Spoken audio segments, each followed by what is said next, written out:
An interview with Hofstra President Dr. Susan Poser. Hofstra students put on a production of Macbeth. And we feature the new student organization, Black Leaders Advocating for Change. All that and more happening at and around Hofstra today.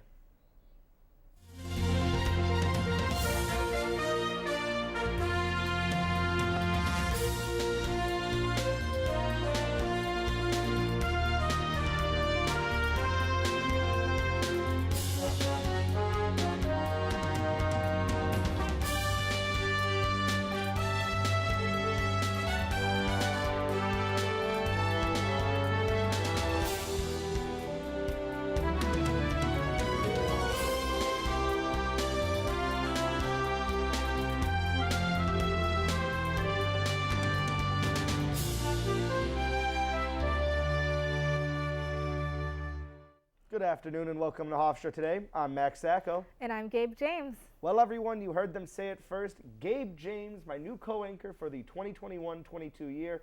Gabe, it's a pleasure to have you here. They know about me. Let's hear about you. Where are you from? Your interests, your hobbies, clubs on campus. Let's get to know Gabe James a bit.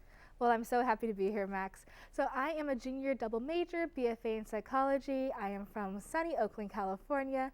And on campus, I'm a Pride Guide, so if you ever see me, please wave. I definitely will wave. What's your favorite place on campus to tour around? I'll have to say the Koi Fish Garden. I feel like it's a hidden secret. It is a hidden secret. But as much as we'd like to talk about Hofstra's campus, we have Hofstra news to get into. Let's dive into it.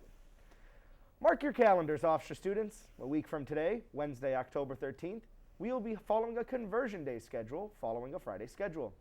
Later in the week, Thursday the 14th and Friday the 15th is our fall break. So take advantage by catching up on your work or binge watching all those great programs that the Heat Network has to offer. Most importantly though, make sure to stay safe and enjoy the long weekend. Hofstra's well-recognized Physician Assistant Studies program is celebrating its 20 years of accreditation from October 8th through the 10th in Saratoga Springs. The program will be honored at the New York State Society of Physician Assistants annual conference. The program has produced more than 600 physician assistants, and the program is still growing. The current entering class has 75 students. The program also has a 98% passing rate on the PA National Certification Examination. The PA Chair and Program Director, Ms. Locazzo, will be awarded the Paul Lombardo Emeritus Educator of the Year Award. Hofstra Law is hosting an event which will feature a panel of prominent lawyers discussing Michael Ratner, who sadly passed away in 2016. Ratner spent 4 decades at the Center for Constitutional Rights. During his time there, he held multiple positions, most notably the board president. The panel will examine his life and legacy to the law community, as he is known for being involved in significant human rights cases, such as Guantanamo Bay, the Donald Rumsfeld case, and investigating the Gulf War. His autobiography, Moving the Bar, is out now. This event will take place on October 26th from 4 to 6 p.m. on Zoom. You must RSVP ahead of time to attend. For more information, contact Deborah Grattan at the Hofstra Law School. Centennial Professor of Law at DePaul University, Susan Bandes, will be joining the Hofstra community this month to give an informative lecture on the role of emotion in the legal system. Bandes was recently announced as the recipient of the 2021 Howard Lichtenstein Distinguished Professorship Award in Legal Ethics, which was established in 1989 to remember Lichtenstein's 44 years of outstanding legal education. Bandes' legal career began in 1976, though she has since served as the Illinois State Appellate Defender and the staff counsel for the Illinois ACLU. She also helped draft the Illinois Freedom of Information Act. Her book, The Passions of Law, was published in the NYU Press and released in paperback in 2001. The lecture will take place from noon to 1 p.m. on Wednesday, October 20th. Advanced registration on the Hofstra events calendar is required for admission into the event. Don't go anywhere. We have a special interview with President Susan Poser after the break.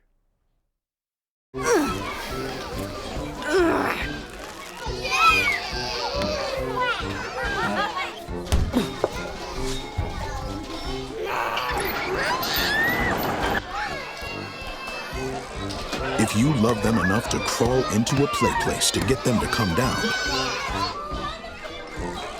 then surely you'll check nhtsa.gov/the right seat to make sure they're in the right car seat. This is the story of a boy who is very sensitive to lights and sounds. So he built secret hiding places where nothing could get in. The boy didn't like looking people in the eye. It made him feel uncomfortable. One day, he found out he had something called autism. His family got him help, and slowly, he learned how to live with it better. Early intervention can make a lifetime of difference. Learn the signs at autismspeaks.org.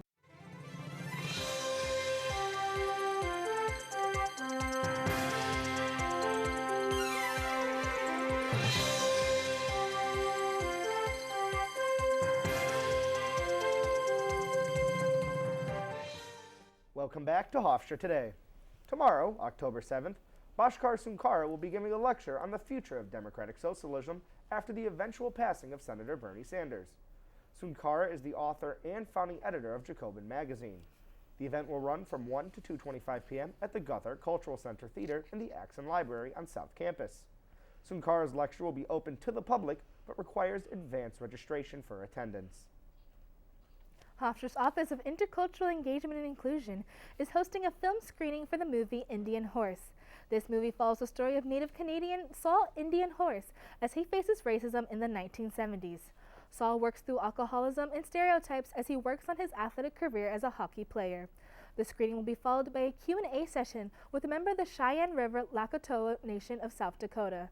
The screening is on October 11th from 6:30 to 9 p.m. in the Student Center Theater. Advance registration is required on the Hofstra's events calendar. Students are welcome to join the Italian American Lecture Series hosted in partnership with the Long Island Regional Chapter of the Italian American Studies Association and the Hofstra Cultural Center. This virtual series will explore an American tragedy, remembering the saga of Sacco and Vanzetti. Composer Leonard Lerman and the General Director of the Bronx Opera, Benjamin Spearman, will kick off the series with a two-part Zoom titled Retrospective Preview. The first session is on Tuesday, October 19th at 6:30 p.m., and the event will feature an introduction by Professor Marianne Trasciati. Advance registration is required for both sessions. Get involved and join the internationally recognized scholar Nicola D. Gold to hear about her newest book, Electing Madame Vice President, When Women Run, Women Win. Students are welcome to join the conversation of public policy and affairs. This will be taking place on Tuesday, October 12th from 1 to 2:25 p.m. in the Guthrie Theater of the Axon Library. This event is free and open to the public, but proof of vaccination is required. You can register online and find more information at news.hofstra.edu. Last week, I had the chance to sit down with newly inaugurated Hofstra President Dr. Susan Poser to learn more about her experience and her plans for Hofstra University. I would like to begin by thanking everyone for the warm welcome that I have received over the past 2 months from across the university, from alumni and friends, and from the civic and business community of Long Island. I am so happy to be here. President Poser, you obviously have a background growing up in New York City, and now you're back after having a quick trip in Chicago as well in the middle. What's it like to come back home and be back in higher education? What's your journey been like? Well, I'm very happy to be back. I actually wasn't looking to come back to New York, but now that I'm here, it's really been wonderful. Even though I grew up in the city and I live in Nassau County now, it's all very familiar to me. And now, speaking about your time at UIC, you helped open up the first openly public law school in the city of Chicago and at the University of Illinois Chicago. What did having that accomplishment mean to you and that school open up at UIC? Well, you know, somebody once said, I think it was a former president of the University of Chicago, that you can have a great university without a law school, but it's not very common. So it was very exciting to create the first public law school in Chicago. It's kind of amazing. There were 6 law schools in Chicago, and they were all private. And of course, it added greatly to UIC. And now, a bit more into that, you come to Hofstra. What was your first reaction hearing the news you would become the next president at Hofstra, and more specifically, the first female president at Hofstra University? You're the second person today to ask me that latter question. Well, I mean, I went through a very long search process. I probably had, I don't know, 5 or 6 Zooms. As the search progressed, I became more and more interested. The more I learned about Hofstra, the more I spoke with the committee and, you know, did my own research online and talking to other people. I just thought that this would be a wonderful place to be. So I was absolutely thrilled when I found out. And now, obviously, another part of President is working with student leaders as well. What's the goal, or I guess what you want to establish with these student leaders through maybe your first, second year in the presidency, like the relationship you want to build with them? Well, I hope that I've already begun building those relationships. You know, We're all here because of all of you.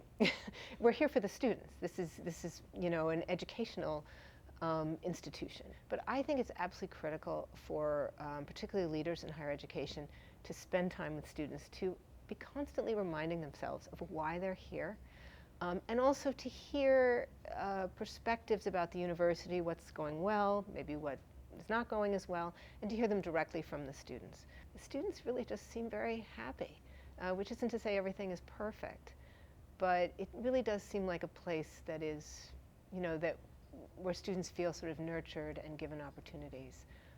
And so I like hearing that, and I also want to hear what, you know, what we need to do better. And now you've been here for a couple months already, still in a little bit of transitional phase. What would you say are maybe the 2 or 3 biggest goals you want to have accomplished by the end of year 1? Well, one of them is that we're starting an initiative to ask everybody on this campus, and you know, faculty, students, staff, administrators, you know, alumni, trustees, what, you know, how they would define Hofstra today, and what are our ambitions for the future. I mean, we have so many strengths in undergraduate education, in the liberal arts core, and all of these wonderful graduate and professional programs that have grown up. I don't know what our definition is, and what do we want people to think when they hear Hofstra? What are the faculty in particular, you know, what are their interests, and where do they see the university going? It's really their university in many ways, and I really want to hear from them in particular. Because that will help us think about what the future should be. You know, I have my own ideas. Well, Dr. Posner, thank you so much for sitting down with us today at Hofstra today. Wow, what an honor, Max. How was it interviewing President Poser? Well, it was very interesting, and I want to say thank you again to President Poser and for everyone else who helped set that up. But interestingly enough, it wasn't part of the package. I had asked her how she hopes to expand with the very new medical school. University of Illinois Chicago is a very older medical school compared to Hofstra's just on the timeline of medical schools. And she said she wants to open it up for more students. You know, Northwell also has a public relations department, a marketing department, engineering departments to build new hospitals. So she wants to open it up not just for med students, but students at Hofstra as well. I'm so excited to see what she does here at Hofstra. Next, you'll be hearing about this week's weather forecast. Stay tuned.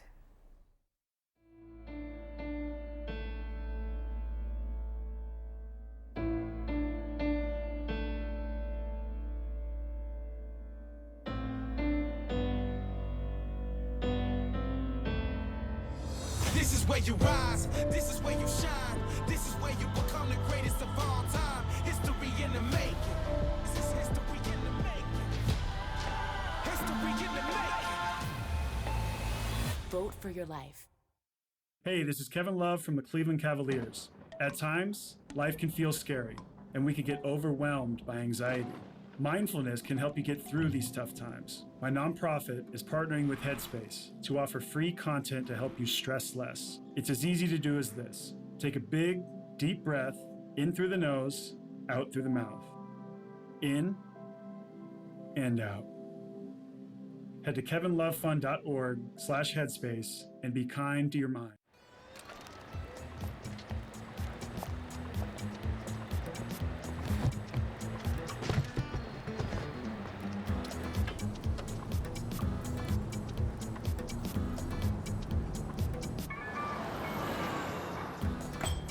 It's a short ride from your neighborhood to your naturehood.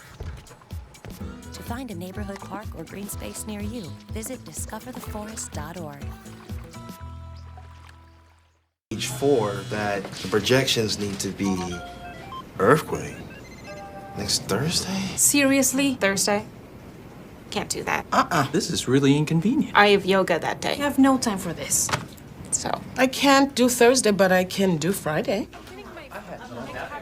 Disasters don't plan ahead. You can. Talk to your loved ones about how you're going to be ready in an emergency. Don't wait.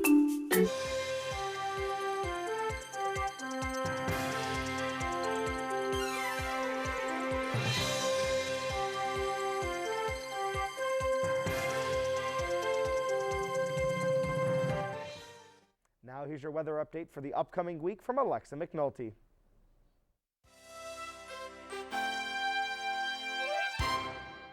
Max, Max and Gabe. Now let's look at this week's weather forecast. We can expect it to be partly cloudy today with a high of 62 degrees and a low of 62 degrees. Wind speeds will reach a high of 5 miles per hour. And Thursday will bring more of that partly cloudy weather with a high of 73 degrees and a low of 62 degrees. Now let's take a look at how the rest of the week will take shape here in Hempstead. Friday will bring mostly cloudy skies with a 21% chance of rain. There will be a high of 75 and a low of 61. Into the weekend, we will see mostly clouds with a 38% chance of showers on Saturday with a high of 69 and a low of 63. On Sunday, you will want to grab your rain jacket because you can expect light showers all day with scattered bursts of wind topping at 16 miles per hour with a high of 70 and a low of 63. That's all for the 5-day weather forecast. I'm Alexa McNulty. Back to you, Max and Gabe. Thanks, Alexa. Now let's take a look at the Student Advocacy Coalition, Black Leaders Advocating for Change, which began last year with field reporter Kate O'Brien. For Hofstra Today, I'm Kate O'Brien, joined today by members of Black Leaders Advocating for Change here at Hofstra. Thank you so much for joining me. Thanks for having us. So can you describe the mission of BLAC? We created BLAC last summer after George Floyd was murdered. A lot of Black community members here at Hofstra did a lot of talking to each other because it was really traumatic for us. And we kind of felt like it was a space for us to be together and to kind of like grieve. And we realized that we wanted to make an impact somewhere, and we felt like we couldn't make an impact in the world, so we wanted to make an impact on our campus. So Black Student Union, along with 7 other Black organizations, got together to create a list of demands that would create a more equitable and inclusive and diverse campus for Black students on campus. So you all mentioned the living learning community here at Hofstra. Can you tell me a little bit about that and what the beginning process of it was like? Well, Lauren is actually the RA on that floor. So the LSC is called the Umaja Scholars Floor, and it's on the 5th floor Bill of Rights, and it's more for an equitable environment in the living spaces so that BIPOC students feel more comfortable, don't feel they have to code switch or experience microaggressions in their place of living. We wanted to create a space where BIPOC students could feel comfortable without fear of, dealing with some racist roommate or something like that. And then I know you all are also working with dining services to create more culturally diverse food options here at Hofstra. How has that process gone so far? I think so far it's been going pretty well. I definitely have noticed that when we do have a meal in the student center, like the line is really long. Students get really excited and they really look forward to seeing what's going to be on the menu for that week. And I think just having diverse food options on campus is just another way to make students feel more included and kind of feel more at home, especially, being at college, in the middle of a pandemic. It's kind of nice, every once in a while to have some food that you're sort of used to. So I would say so far it's been a really great success. Now, I know you all have met with President Poser to discuss some of your goals. How has that gone so far? I feel like she's going to be a very hands-on president. I feel like even with our meetings with her, she was very receptive, very open. She had heard of us. She had looked at our demands. She came forward with the knowledge and the affirmations to our organization. Also, I feel like I see her on this campus all the time. She's very included, walking around. She wants to be there, and I think she wants to help student leaders, and I think she's for the BIPOC community on campus as well. So it's great to know that we have that support. Is there anything else I didn't ask you about that you'd like to mention? We do have applications, and we blast them on all of our social medias. And again, we're a conglomeration of 8 Black organizations. But you don't have to be Black to join. You just have to want to advocate for Black students and BIPOC students on campus. We talk about diversity and how we want this campus to be diverse, but you can't have diversity without inclusivity. And I think that's what Hofstra was missing, but I think we're taking strides to that right now. Today's tip for kids from the American Academy of Pediatrics. The nicotine in e-cigarettes is addictive and can harm brain development. That's why I worry about teens who try e-cigarettes. Many young people use pod-based e-cigarettes like Juul, which have high levels of nicotine. And because teens' brains are still developing, they can quickly become addicted. The tobacco industry uses fruit and candy flavors to attract young people, often turning them into lifelong users. For more, visit healthychildren.org. I'm Dr. Shelley Flace with today's tip for kids from the American Academy of Pediatrics. If you own firearms, it's your responsibility to make sure they're always stored safely. Hiding them in a closet or drawer is not enough. Kids know where they are.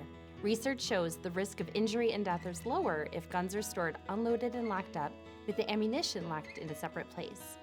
This is important when children are young, as well as when they grow into teenagers. For more, talk with your pediatrician or visit healthychildren.org. Let's turn to Amelia Sack to hear what's new in campus entertainment.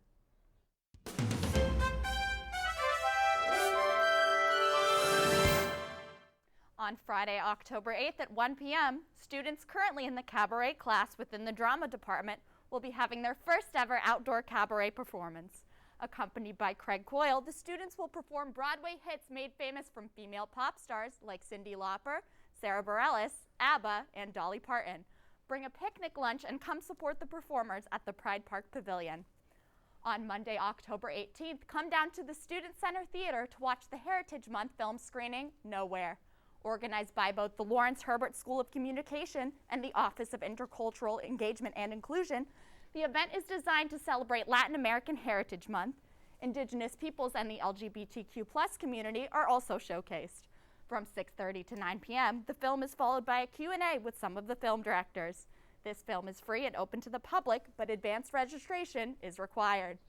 The 73rd Annual Hofstra Shakespeare Festival presents Macbeth, performed at the Adams Playhouse on South Campus. On October 29th, 30th, and 31st, students will take the stage to perform the Shakespearean classic. The fall 2021 performances are only open to members of the Hofstra community and will need to show proof of a current vaccination card. Masks are required, and times for each night can be found on the Hofstra events calendar. Now, in more entertainment news, let's take a look at all the fun that took place at this weekend's Fall Fest with our field reporter, Frank Shields. Reporting for Hofstra Today, I'm Frank Shields here at Fall Fest 2021. It's been 2 years since the last Fall Fest, and we're all so happy to be back here celebrating this amazing event. Today, I talked to a few people about their experience here at Fall Fest, and we did a little trivia with them.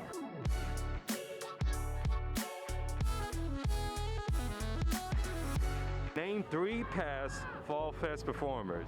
Okay, so we've had Lil Wayne, Ludacris, Lil Wayne, Ludacris, and DNC.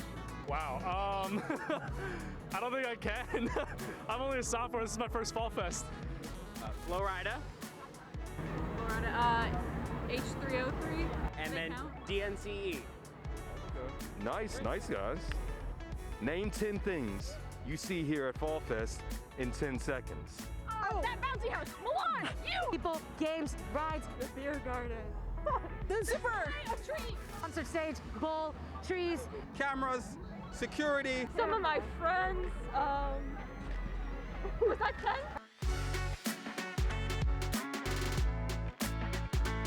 So let's get into some of these rides around Fall Fest. The zipper or spaceship? Spaceships. The spaceships look pretty cool. I'd say spaceships. Yep. The zipper, 100%, no case. I'd say the spaceships, I like spaceships. What is your favorite T-Pain song? I'm at the bartender. Buy you a drink or kiss kiss. I would agree with the buy you a drink. I love his feature in Low. There's just so many to choose from that I can't pick one. What does the T in T-Pain stand for? Too much. Tallahassee, baby! Great job. The carnival here has been a load of fun. We got here right as it started. We were first people to do that ride. And look around, everyone's just, it's like an old-fashioned fair, and it's just wonderful. I'm very happy to be here.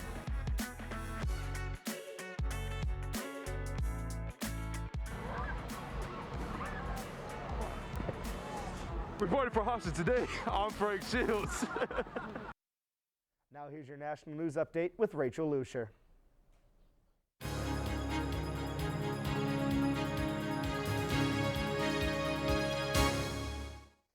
Popular social media sites Facebook, WhatsApp, and Instagram shut down globally on Monday. The platform's users expressed outrage due to their importance in commerce, medical, and political fields. In many developing countries, services including WhatsApp and Facebook are deeply integrated primary health care and education services. In the Philippines, government offices, companies, and schools use Facebook's infrastructure as a database to store nearly all of their shared information. Indian doctors who use WhatsApp to coordinate schedules and communicate with other medical officials were unable to assist patients for nearly 8 hours. More than 3 billion people in over 180 countries use WhatsApp and Facebook, with most of them coming from Asia. The unprecedented outage came as Facebook is being accused of, quote, choosing profit over public safety. In political news, the United States passed more than 100 restrictive abortion laws with the past 8 months, making this year one of the most restrictive for abortion access since Roe v. Wade. One of the most notable setbacks came from Texas' ban on abortions after 6 weeks of pregnancy, which took effect on September 1st. Last month, the Department of Justice filed a lawsuit against the state of Texas over the ban. The ban is one of the most restrictive in history and only one to restrict abortions before 20 weeks since 1973. In December, the Supreme Court will hold a hearing regarding Mississippi's ban on abortions 15 weeks into pregnancy. Over to health news. As COVID cases continue to rise in the U.S., Johnson & Johnson asked for the FDA for emergency use authorization yesterday for their single-dose vaccine in people 18 years or older. The company reported last month that a second dose of its vaccine is necessary to produce the strongest immune response against COVID-19. Johnson & Johnson's request comes just over a month after Pfizer was FDA approved for a third booster shot. Federal health officials made it clear, however, that Johnson & Johnson's original single-dose vaccine offers enough protection against the virus to keep its recipients safe. Don't turn off your screen just yet. Your Hofstra Sports Update with Louis Grasso is coming up after this. We are at war with a virus, and healthcare troops and first responders are on the front line fighting it every day. Let's join the fight by staying home. Staying home is not a retreat. It's the most brave and aggressive weapon we have against this enemy. Because when we do stay at home, we help prevent overwhelming our hospitals while buying time for our scientists to find the vaccine. And that is how we beat it. Let's get caught up from a busy week in sports with Louis Grasso.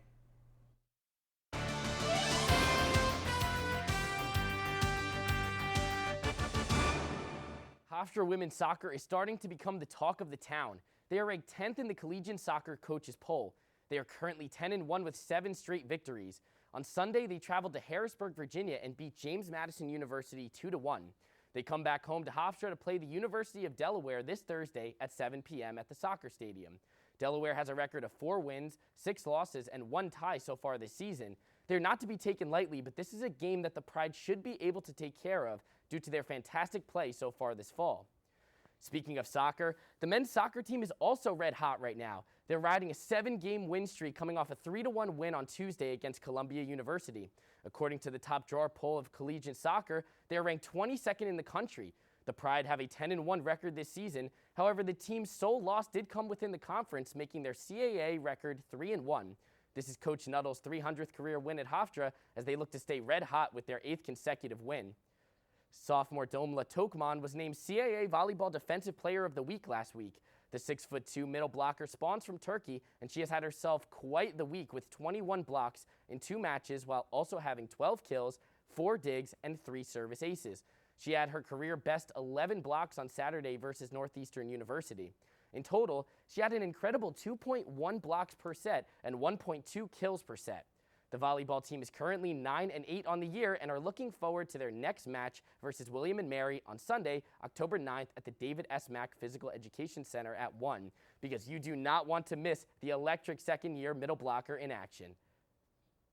That will do it for today's episode of Hofstra Today. Make sure to tune in to next episode on October 27th, where we will have an exclusive interview with Director of Public Safety, Geraldine Hart. Also, make sure to follow us on Facebook, Instagram, and Twitter to keep you up to date on the latest Hofstra news. Signing off, I'm Gabe James. And I'm Max Sacco. Stay safe, Long Island.